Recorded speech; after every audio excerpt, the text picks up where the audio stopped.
बघितलेलं आहे की महाजन सरांच्या घरासमोर चांगला पेंडाल आपल्यासाठी तयार केलेला आहे। जसं काही एका प्रोग्रामचे आयोजन केले गेलेलं आहे। माझ्या घरी एक प्रोग्राम आहे आणि तो कोणता म्हणजे धम्माची रॅली येणार आहे। धम्म रॅली घेऊन येणारी कितीतरी दिवसापासून या धम्म रॅलीमध्ये महाजन कुटुंब जोडल्या गेलं आणि महाजन कुटुंब जोडल्यानंतर कुटुंबातली त्यांची सून वैशाली हिच्या मनामध्ये आलं की हे सुद्धा अशा प्रकारचा कार्यक्रम माझ्या घरी यावा। सासरा म्हणाला की माझी सून जसं म्हणेल तसं होईल। सुनेला सांगितलं की ताई आपल्या घरी कार्यक्रम करायचा आहे। ताईने मनामध्ये कोणत्याही प्रकारचा किंतु परंतु न करता मला फोन केला। सर ठरल्याप्रमाणे आम्ही 7 तारखेला 7 जूनला हा कार्यक्रम आमच्या घरी आयोजित करू। अशा प्रकारे आनंदमय वातावरणामध्ये आजूबाजूच्या लोकांना नातेगोती लोकांना सांगितलं की धम्म माझ्या घरी येतो आहे। एकदा काय झालं की एक मोठा माणूस होता आणि माणूस असल्यानंतर माणसाबद्दल फार मोठी विचित्र अशी कल्पना झाली। एक माणूस काय म्हणाला, हा माणूस म्हणे खूप विचित्र प्राणी आहे म्हणे। का बरं बाबा, या माणसानं तर एवढा मोठा शोध लावला, माणसामुळे एवढी क्रांती झाली, चहूकडे हे जो काही बदल केला तो माणसाने केला आणि तू म्हणतो की माणूस हा विचित्र प्राणी आहे। तो कसा काय विचित्र प्राणी आहे? तर तो का म्हणाला की हा माणूस पैसे कमवण्यासाठी म्हणे पूर्ण आपलं शरीर खर्च घालते। पैसे कमवण्यासाठी पूर्ण शरीर खर्च घालते। कसं काय खर्च घालते म्हणे, रात्रंदिवस तो कामच करतो, हे काम ते काम, इकडून तिकडून पैसा, जेवणामध्ये नाही, खाण्यामध्ये नाही, बसण्यामध्ये झोपण्यामध्ये कुठेच त्याची लक्ष नसतो। त्याचा लक्ष कशाकडे असतो? पैसा कमवण्यासाठी। रात्रंदिवस तो पैसा पैसा पैसा पैसा करतो। पैसा पैसा केल्यानंतर तो पुंजी भरल्यानंतर मग हळूहळू त्याचे दिवस उतरतात म्हणे। उतरल्यानंतर मग डॉक्टरकडे जातो। तो म्हणते माझी कंबर दुखते, माझा पाठीभाग दुखते, माझा हे दुखते, माझं ते दुखते आणि हे दुखते ते दुखतं करण्यासाठी तो डॉक्टरकडे जातो आणि डॉक्टरला म्हणतो डॉक्टर काही करा, मला कसं तरी वाचवा, कारण माझं कंबर दुखते, मान दुखते, पाठीचा कणा दुखतो आहे। आणि अशा प्रकारे तो का करतो म्हणे की आता शरीर कमवण्यासाठी पैसा खर्च करतो। पहिले काय केलं त्यांनी? पैसे कमवण्यासाठी शरीर खर्च केलं ना आता उलट काय म्हणे, शरीर कमवण्यासाठी पैसा खर्च करतो। आणि अशा पैसे खर्च असताना तो आपल्या भूतकाळाला आठवण करतो, काय केलं मी, असं करायला नको होतं वर्तमानामध्ये आणि भविष्यामध्ये काय वाट पाहतो की देवा मला लवकर नाही, आता काही जगून काही फायदा नाही, ही गोळी ती गोळी, हे दुखते ते दुखते, काय काय दुखते काही सांगता येत नाही। म्हणून हा प्राणी कसा आहे म्हणे, विचित्र आहे।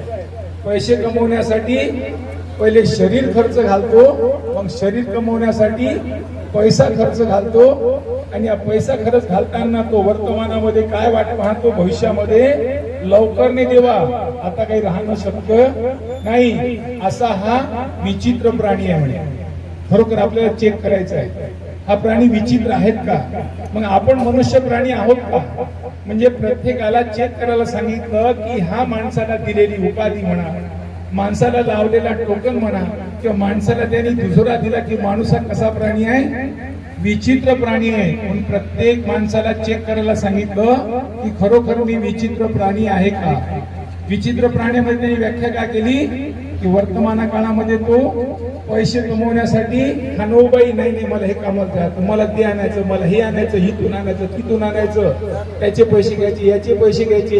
म्हणजे पैसे कमवण्यासाठी काय करतो तो आपला शरीर खर्च घालतो, मग शरीर कमवण्यासाठी पैसे खर्च घालतो, म्हणजे वर्तमान काळामध्ये तो खर्च घालतो आणि भविष्य काळामध्ये काय वाट पाहतो की लवकर देवा, आता मला काही जास्त दिवस ठेवायचं नाही, कारण माझा हिसाब बरोबर झाला। म्हणून मनुष्य असा प्राणी की आपल्याला दिवाळीला जे आयुष्य आहे, ज आणि म अर्ध्या न इतकं आपल्याकडे आयुष्य आहे। अर्ध्या न मध्ये आपल्याला झोपायचं आहे, आपल्याला दिलेले काम पण करायचं आहे, सर्व काम करून इतरांसाठी आपल्या स्वतःसाठी एक माणूस खाण्यासाठी जगतो की जगण्यासाठी खातो हेच लोकांना सांगायचं नाही रे बाबा, मी जगण्यासाठी खातोय, खाण्यासाठी जगत नाहीये. काही काही लोकांची गाडी माडी साडीच्या पलीकडे पाहतच नाही. आज रविवार दिवस असेल, त्याला फक्त बाजारात जायचं, काय आणायचं, काय करायचं याच्या पलीकडे काहीच नाही. म्हणून तुमच्या आम्ही त्या माणसापेक्षा वेगळे माणूस आहोत, कारण आम्हाला स्वतः बरोबर इतरांची सुद्धा आम्हाला चिंता करायची. कारण माणूस हा सामाजिक प्राणी आहे. समाजाच्या बरोबर जनाची सुद्धा चिंता त्याला करायची आहे. असा चिंतामय माणूस निर्माण करून त्याला सर्वातून मुक्त करणारा माणूस घडवण्याचं एकमेव यंत्रणा आहे ती म्हणजे बुद्धांचा धम्म. बुद्धाच्या धम्माने सांगितलं की बाबा रे, तुला तुझं जीवन जगायचं आहे. तुझा जीवन जगत असताना तुझला कुशल व्हायचं आणि इतरांना पण कुशल करायचं आहे. असं गाडीत पेट्रोल टाकायचं, गाडीत पेट्रोल असेल तर गाडी चालेल, पेट्रोल नसेल तर गाडी चालणार नाही. बिना पेट्रोलची गाडी चालत नाही. म्हणून उपास काही करू नको, कडक उपाशी पडू नको. म्हणजे गाडीमध्ये जास्त उपास बी करू नको, जास्त म्हणजे कडक राहू बी नको, जास्त खाऊ पण नको. मध्यम मार्ग काढ, म्हणजे तुला मध्यम मार्ग काढून तुझाही कल्याण, इतराचा कल्याण होईल. त्यावर त्यांनी सांगितलं की जशा प्रकारे आपण माणसाशी बोलत असताना माणूस जर काही गोष्टींची हाव वाढवलेली आहे, काही काही माणसांना हे खायला पाहिजे, ते खायला पाहिजे, हे बी पाहिजे, गाडी पाहिजे, माडी पाहिजे, बंगला पाहिजे, घोडा पाहिजे, एवढं करून त्याची जी काही इच्छा आहे ती संतुष्ट होत नाही. बुद्धांनी म्हटले तुमच्या गरजा कशा असल्या पाहिजे, सीमित असल्या पाहिजे. सीमित जर गरजा नसेल तर त्या गरजेचा काय परिणाम होतोय. जर तुम्ही सर्व आपण बसलेल्यापैकी आपल्याला सर्वांना माहिती आहे, कोणाला 2 पोळीचा जेवण आहे, कोणाला 3 पोळीचा जेवण आहे, कोणाला 4 पोळीचा जेवण आहे. तेवढा जेवण त्यासाठी सीमित आहे. पण 4 पोळीवाला जेवण म्हणून तो 7 पोळी खात असेल, 8 पोळी खात असेल. जेवण फक्त किती आहे त्याचा, 3 पोळीचा, 4 पोळी जास्तीचा खातोय. 4 पोळी जास्तीची खाल्ली म्हणजे कोणाची तरी पोळी त्यानं खाल्ली, म्हणजे कोणाचा तरी हिस्सा घेतला. पोट काय म्हणते की बाबा रे, तुला फक्त 4 पोळी खाण्यास सांगितलं, तू तर 8 पोळी खाल्ली. हे 4 पोळी ठेवू कुठं. आणि 4 पोळी त्या पोटात आल्यानंतर पोटाचं काय वाढतो, साईज वाढतो. एवढा मोठा साईज होतो की तो पोट परत परत मागतो. आता 4 नाही 5 पाहिजे. म्हणजे आता 5 पोळी खाल्ल्यानंतर पोटाचा साईज वाढला तर पोट म्हणते एवढ्या साईजची गरजच नाही, कारण माझी कॅपॅसिटी फक्त 4 पोळीची होती आणि तुम्ही वाढवली किती, 4 डबल 4 8 केली. मग तो काय करतो, व्याधीग्रस्त होतो. म्हणजे आपल्याला पचेल तेवढंच खा, पचण्यापेक्षा जास्त घेतलं त्याचा अन्नाचा सुद्धा माणसावर विपरीत परिणाम होतो.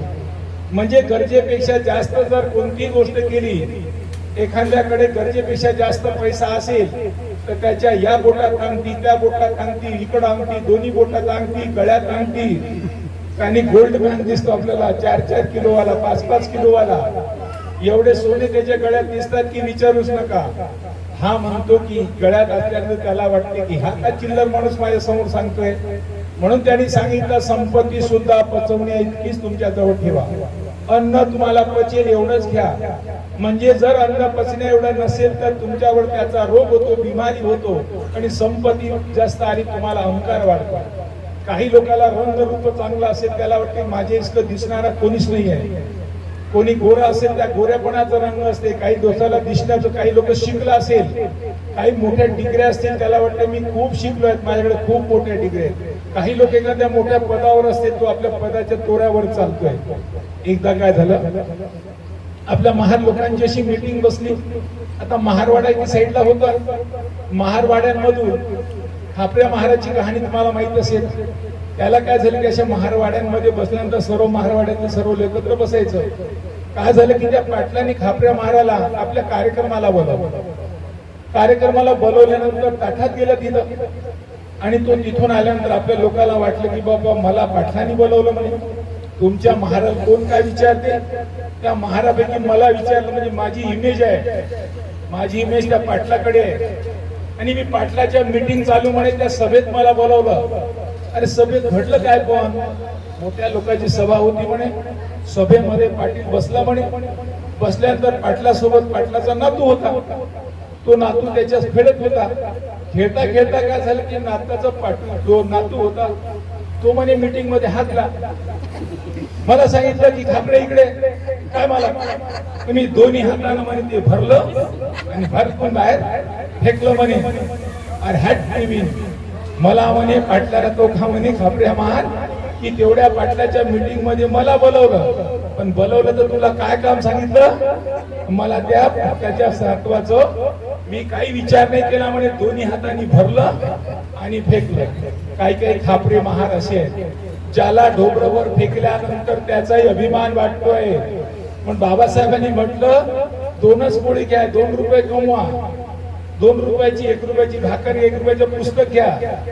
पण एक पुस्तक भाकर कसे जीवन जगायचंय रे बाबा, पण 1 रुपयाचं पुस्तक घ्या, कसं जीवन स्वाभिमानाचं जगायचं. मी अर्धी भाकर काही. पण बाबासाहेब उदाहरण दिलं की मी खूप गरीबातला माणूस आहे, माझ्याकडे खायला सोय नव्हती, घरी गेलो तर माझ्या घरात भांडणच व्हायची. माझा भाऊ बाळा हा दारू पिऊन नेणारा, घरात झगडाच करायचं, बायको मनाची घरात काहीच नाही खाला, आणि तुम्ही इकडे हेच करता. त्यामुळे घरात गेल्यानंतर माझी इतकी दारिद्र्य कोणाकडे नव्हती, परंतु मी कोणाकडे हात पसरवलेला नाही, कोणाकडे कोणती मागणी केली नाही. हा माझा स्वाभिमान आहे. म्हणजे अर्धी पोळी खाल्ली तरी पण मी स्वाभिमानाने जगेल, मी कुणाच्याही नतमस्तक होणार नाही. म्हणून नतमस्तक न होणारा विचार देणारा हे आपल्याला एवढं विचार माझ्याकडे कशामुळे आहे, एवढा प्रगल्भ मी का झालो? कारण मी बुद्धाला वाचलेलं आहे, बुद्धाचं जीवन वाचलेलं आहे, बुद्ध जीवन कार्य वाचलेलं आहे. आणि बुद्धाने सांगितलं तुझ्या बुद्धीचा विकास करून तू स्वाभिमानी जीवन जग, मला अर्धी पोळी तरी चालेल. म्हणून एकदा बाबासाहेबांनी आपल्या बाईचं उदाहरण दिलं. आमची बाई फाटकी कोपडी असेल, फाटकं लुगडं असेल, घालून घिलून चिकाळ करतं, त्यांनी ते का ज्या ठिकाणी अनैतिक काम करणाऱ्या महिलेचं उदाहरण दिलं. या सर्व महिला अनैतिकचे काम करून पैसे कमवतात, परंतु माझी बाई फाटक्या लुगड्याची असेल, फाटकं कपडं घालत असेल, ती शिवून घेऊन राहत असेल, परंतु ती आपला शील विकत नाही, आपला शील भ्रष्ट करत नाही. मला या शीलवान माणसाची गरज आहे. म्हणजे अनैतिकतेचा वापर करून अनैतिकता वाढून तुम्ही कशाही प्रकारचं जीवन जगू शकता, अनैतिक वाढून तुम्ही कसाही पैसा कमवू शकता. म्हणून अतिन्नदाना वेरवणी शिका पदम समाधी आणि आमच्या लोकांच्या मनावर आमच्यावर सर्वात प्रतिबिंबित करतं. अतिन्नदाना काय? जे माझं नाही ते मी घेणार नाही, मी कमवलेलं नाही ते मी करणार नाही, मी माझ्या घाम गाळून करेन. एकदा काय झालं, एक बाई, खेड्यातली बाई माहित असेल तुम्हाला, खेड्यातल्या उन्हाळ्यामध्ये आता कामाला जातात, आणि पहिले खेड्यांमध्ये अशी पराठीचे तास राहायचे. खेड्यांमध्ये पहिले पराठीचे तास, आणि तो तासाने माणसाला ती पराठी उपटायला द्यायचा किंवा वेचायला द्यायचा.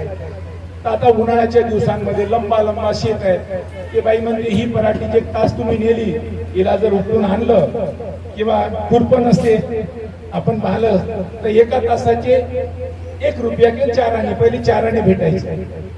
त्या बाईनं 3 तास म्हणजे उपटल्या, सकाळपासून गेली तर 12-1 वाजेपर्यंत 3 तास, म्हणजे त्याचे 12 आणे झाले.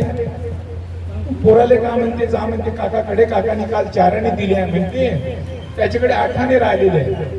त्या 8 आणे तर काय करशील म्हणते, 8 आणे पैकी पोरगा सांगत असताना पोरग खेळत असते.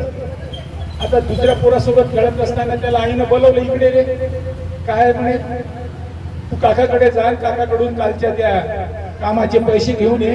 येत्या तर तिकडून काय कर, एकाण्याचे बेसन घेऊन ये, एकाण्याचं तेल घेऊन ये, एकाण्याचं मीठ घेऊन ये. आता त्या पोराचं लक्ष खेळाकडे होतं, पण आईनं काम सांगितलं घरात काही नाही, तोपर्यंत मी भांडे घासते म्हणे. तिनं भांडे गिंडे घास केलं आणि तो गेला काकाकडे. काकाकडून त्यांनी पैसे आणले, 4 आण्याचं तेल आणलं, 4 आण्याचं बेसन आणलं आणि 2 आण्याचं मीठ आणलं. आणता आणून त्यांनी काय केलं की तिथं ठेवून दिलं. आई म्हणे हे आणलं, आणि तो पुन्हा खेळायला गेला. जशी त्यांनी तेलाची शिशी खाली ठेवली, एक लहानसं बाळ तिथं खेळत होता. खेळता खेळता त्याला वाटलं काहीतरी खेळणी आहे, म्हणून तो खेळता खेळता त्या बॉटलेजवळ आला. तर धक्का लावला तर पूर्ण तेल सांडून गेलं. तेल सांडल्यानंतर बाई आतमध्ये होती. जसं तेल पूर्ण सांडल्यानंतर त्या बाईचं लक्ष त्या बॉटलकडे गेलं. आली बद पोराले 2 दणके दिलं आणि काय म्हणाली, मेल्या मुर्द्या म्हणे, एवढ्या उन्हातली माई मेहनत, म्हणजे उन्हामध्ये एवढी मेहनत करत होती म्हणे मी, एवढी मोठी माई मेहनत पाण्यात टाकून दिली. म्हणजे लक्षात घ्या की ती आई तिचा मुलगा, ती आई तिचा मुलगा, त्या आई त्या मुलाला बदलवते. का बदलवते? कारण ती उन्हामध्ये घाम गाळलेली आहे. घाम गाळून पैसे कमवलेले आहे आणि कमवलेले पैशाला जर कोणी एखादा अशा प्रकारे जर पाण्यात टाकत असेल, जमिनीत ओतत असेल, तर आपल्या पोरालाही ती पाहत नाही, त्यामुळे ती श्रमणाला महत्व देते. म्हणजे आम्ही श्रमण संस्कृतीचे आहोत, ब्राह्मण संस्कृतीचे नाही, आम्ही फुकट खाणारे संस्कृतीचे नाही, आम्ही मेहनत करणारे संस्कृतीचे आहोत. जे मेहनत केल्यानंतर आम्हाला आमचा पोरगा असेल तरी तो त्या समोर शून्य आहे, कारण आमच्या समोर मेहनतीला महत्व. कारण आम्ही कोणत्या संस्कृतीचे आहोत? श्रमण संस्कृतीचे. म्हणजे प्रत्येक गोष्टी आम्हाला मदत म्हणजे काम श्रमण करूनच घ्यायचं असते. म्हणून भोजनाबद्दल सांगितले की आपल्यामध्ये जे बुद्धांमध्ये भोजनदान कसं असतं. भोजनदान मध्ये एखाद्या हॉटेलला सांगितलेली ऑर्डर नाही, एखाद्या बाहेर काही बनवायला दिलेलं नाही. कसं असतं, प्रत्येक घरातल्या महिलेने आपापल्या घरी भोजन बनवायचं आणि बनवलेला भोजन सर्व महिलांनी एकत्र आणायचं. एकत्र आणून तो भोजन गोळा करून सर्व मंडळीला खाऊ घालायचं. भोजन कसं बनवायचं, आपापल्या घरी त्या त्या महिलेनी, ती महिला जशी आपल्या घरामध्ये भोजन बनवते, आपल्या घरामध्ये भोजन बनवत असताना तिचा हित असतो, माझ्या घरामध्ये माझा मुलगा आहे, माझी मुलगी आहे, माझा नवरा आहे, माझा पती आहे. माझा मुलगा, माझा नवरा जिथे माझा आहे त्या ठिकाणी त्याच्या शरीराची आरोग्याची तिला चिंता असते. म्हणून ती स्वयंपाक बनवत असताना मन ओतून बनवते. ती एखादी भाजी बनवायची असेल तर कुठून ती सर्व प्रकारचं त्या या खांब्या याच्याकडे जाईल, तिकडे जाईल, इकडे लोळेल, तिकडे लोळेल, अद्रक आण, मसाला आण, हे आण, हे आण, त्या भाजीला काय ती चव देण्या, टेस्ट देण्यासाठी काम करेल. ती भाजी बनवलेली आणून सर्व एकत्र गोळा करून सर्वांनी वाटून खायची, याला म्हणतात बुद्ध भोजन, याला धम्म भोजन. धम्म भोजनाची व्यवस्था अशी आहे की प्रत्येक महिलेचा त्यात सहभाग आहे. त्या जेवणामध्ये प्रत्येक व्यक्तीचा सहभाग आहे, कारण प्रत्येक व्यक्तीच्या पोटात जाणारा भोजन म्हणजे हा सहभोगी भोजन आहे. म्हणून या भोजनाला धम्म भोजन म्हणतात. हीच बुद्धांची भोजनाची प्रवृत्ती आहे. म्हणजे प्रत्येक कार्य करत असताना त्यात माझा इन्व्हॉल्व झाला पाहिजे, माझं योगदान पाहिजे. अशा योगदान करणाऱ्या कुटुंबियांमध्ये एकदा काय झालं, तथागत बुद्धांकडे तुम्हाला मागे कहाणी 2-3 वेळा सांगितलेली आहे. एकुलती एक मुलगी होती. एकुलती एक मुलगी असल्यानंतर त्या मुलीचा लग्न झालं. लग्न होण्यापूर्वी ती तथागत बुद्धाला खूप मानायची. वैशाली सारखी एखादा बुद्धाला मानणारी अशी मुलगी होती. पण लग्न झालं. लग्न झाल्यानंतर सासरी यावं लागलं. सासरी आल्यानंतर सासऱ्याकडचं सर्व नवनवीनच असते, काहीच माहित नसतं. प्रत्येक चुलीपासून, भांड्यापासून, तिच्या येणाऱ्या घासापासून, रोड पासून, रस्त्यापासून, गल्लीपासून, गोळीपासून करत असतं, नवीनच असतं. अशात काय झालं, प्रत्येक घरातली प्रत्येक माणसं वेगवेगळी असतात, प्रत्येकाची वृत्ती वेगवेगळी असतात. प्रत्येकाला मानतात.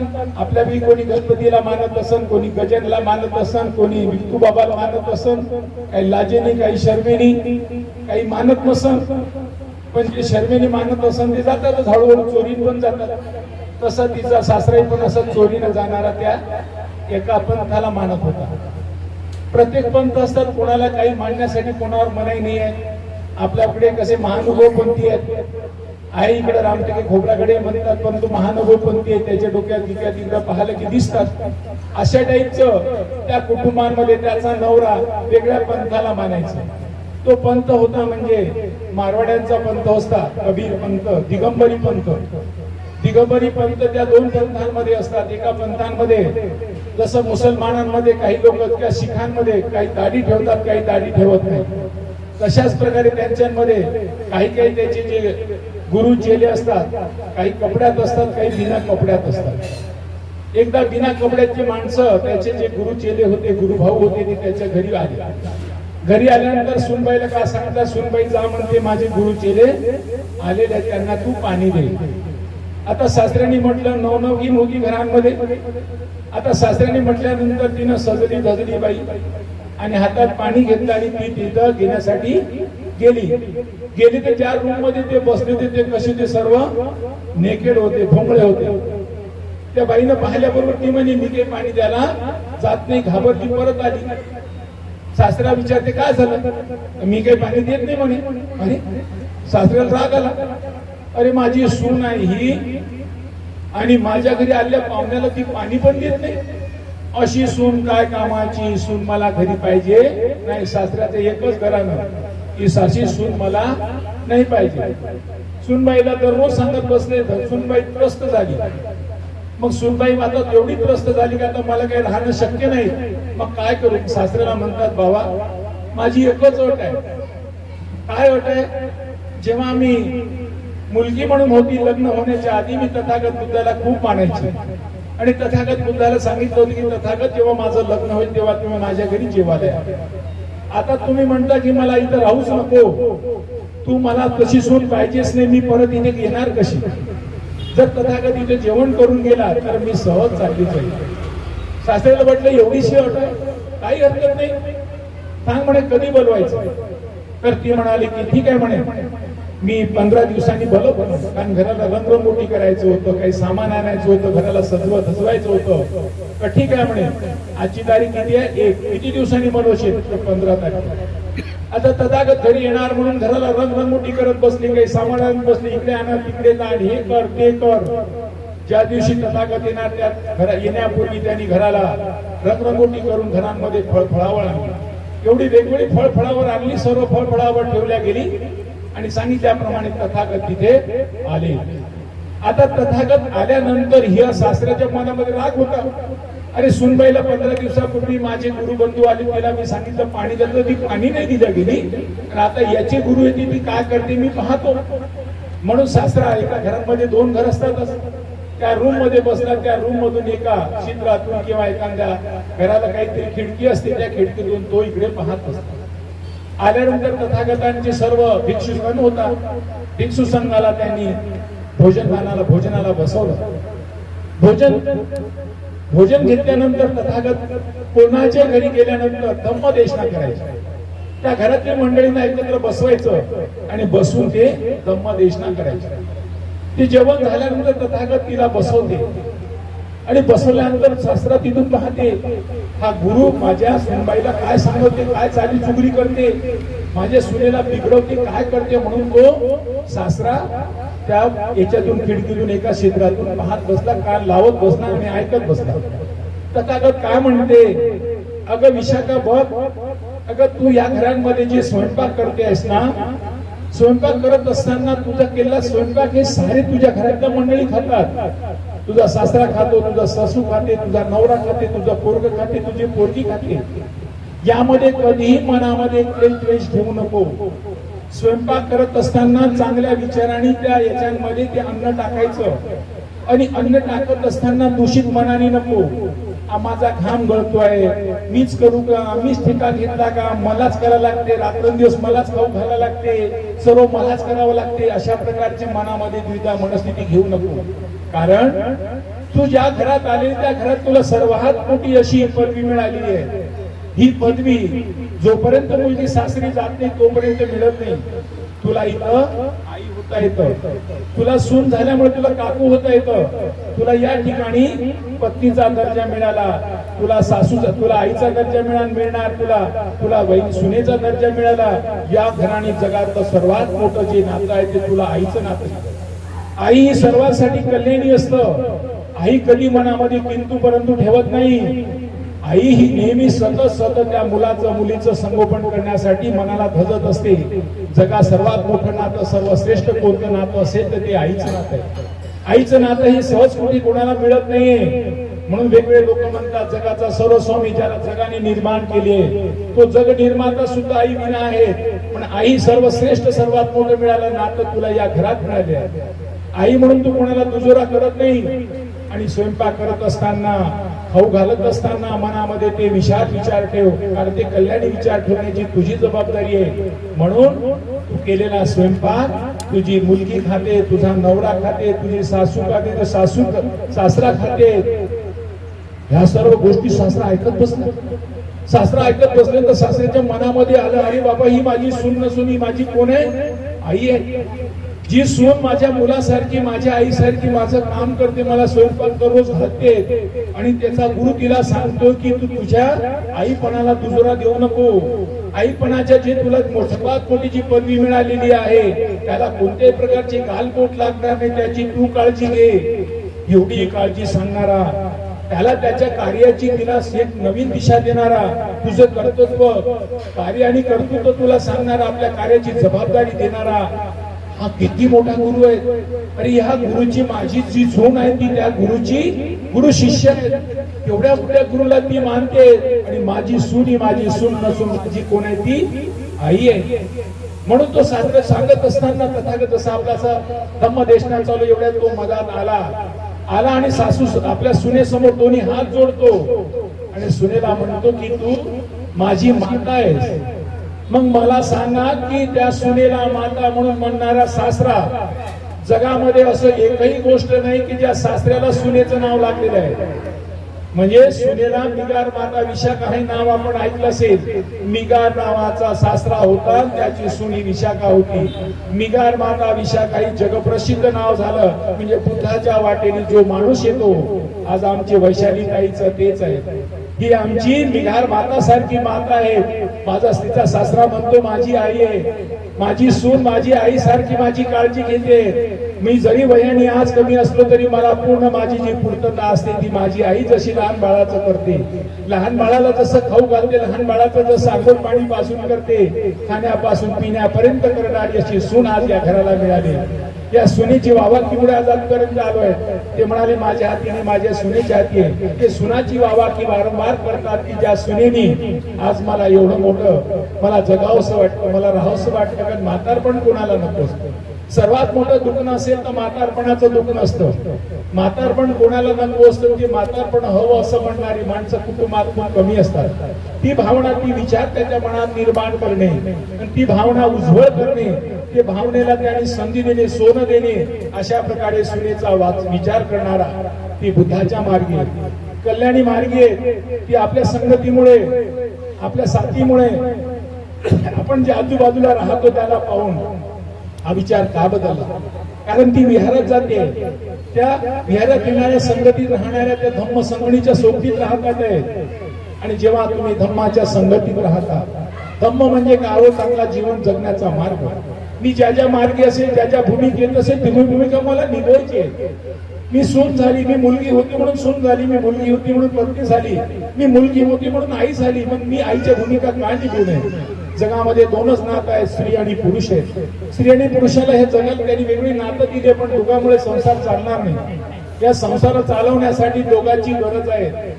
दोघांच्या उत्पत्तीतून नवीन उत्पत्ती निर्माण होतं. ते निर्माण झालेल्या उत्पत्तीला जर चांगले संस्कार देण्याचं काम, चांगलं घडवण्याचं काम अशा प्रकारे आपल्या सून करू शकतात. या सुनेचं उदाहरण वैशाली ताईने आपल्याला दाखवून दिलेलं आहे की सून असावी तर कशी असावी.